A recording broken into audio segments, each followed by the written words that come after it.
sudah tercantum 15 institusi yang bisa diduduki oleh prajurit aktif. Makna yang tersirat di dalam rancangan undang-undang itu ada 3, yaitu yang menyangkut masalah kedudukan TNI yang sebetulnya ini bukan masalah baru tapi sudah tercantum di dalam Undang-Undang TNI pasal 3 tentang kedudukan TNI. Yang kedua adalah rencana perpanjangan masa dinas aktif dari prajurit TNI mulai dari Tamtama sampai perwira tinggi. Yang ketiga adalah penugasan prajurit TNI di luar atau yang saya sebut sebagai di kementerian dan lembaga. Sebagaimana kita semua tahu bahwa dalam undang-undang sudah tercantum 15 institusi yang bisa diduduki oleh prajurit aktif TNI yang seperti yang ada di dalam Undang-Undang Nomor 34 yang sekarang sedang berlaku. Sedangkan untuk revisinya ini Presiden Republik Indonesia selaku Panglima tertinggi juga telah memberikan petunjuk kepada Menteri Pertahanan untuk para prajurit TNI yang akan ditugaskan di kementerian dan lembaga itu harus pensiun. Yang kita sebut pensiun dini. Setelah pensiun baru kita usulkan ke kementerian dan lembaga yang dimaksud. Tentunya sesuai dengan kapabilitas dan eligibilitas. Dengan kata lain harus terukur dan yang paling penting dia loyal kepada negara dan bangsa. Seperti halnya sebagai prajurit TNI aktif yang memegang teguh Sabta Marga dan Sumpah Prajurit.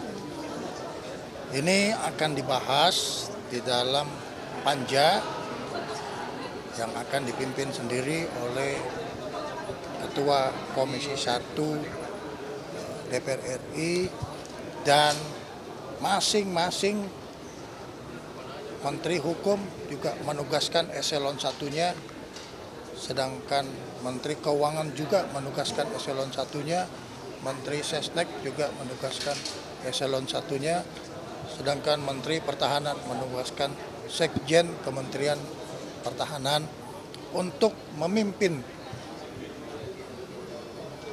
kelompok kerja yang akan membahas 3 pasal yang akan dibahas dengan harapan bahwa ini bisa selesai pada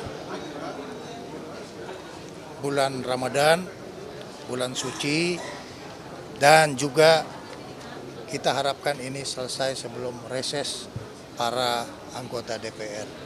Ya teman-teman, itu yang saya perlu sampaikan.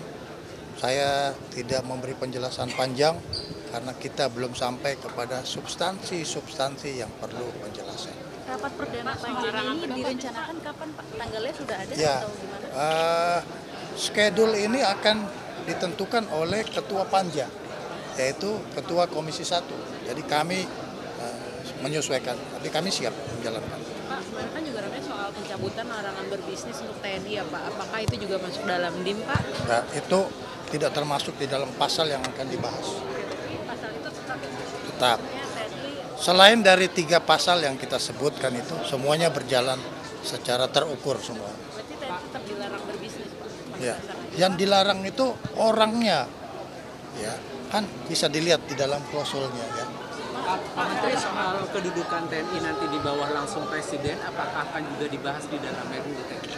Karena tadi disinggung oleh TNI itu secara operasional kedudukan di bawah Presiden. Ya. Tetapi dalam hal kebijakan organisasi, kebijakan strategi, dukungan administrasi serta anggaran itu di dalam Kementerian Pertahanan. Ya, tapi kendali Tentara Nasional itu ada di bawah Presiden. Jadi tidak akan dibahas di dalam revisi ini berarti ya, Pak? Sangat terukur pembahasannya. Jadi ini tidak akan ada sesuatu yang menimbulkan interpretasi. Baik-baik aja semuanya, ya. Pak, soal penempatan prajurit yang di kementerian lembaga itu tidak ada peluang.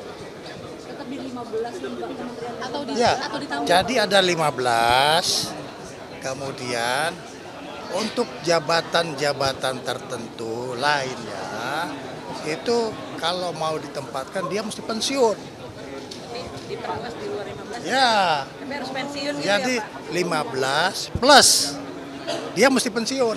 Artinya yang kalau Yang 15 itu tidak, udah jalan. 15 itu hasil Ya. termasuk senat.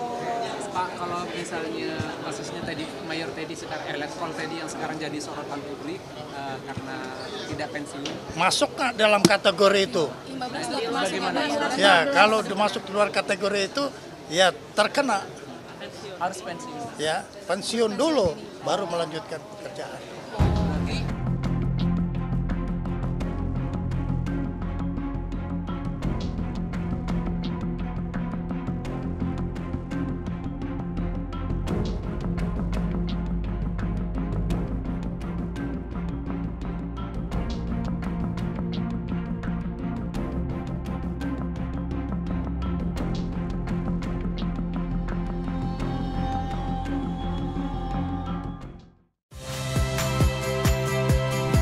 Saya Rahmat Ibrahim. Saksikan program-program Kompas TV melalui siaran digital, pay TV, dan media streaming lainnya. Kompas TV, independen, terpercaya.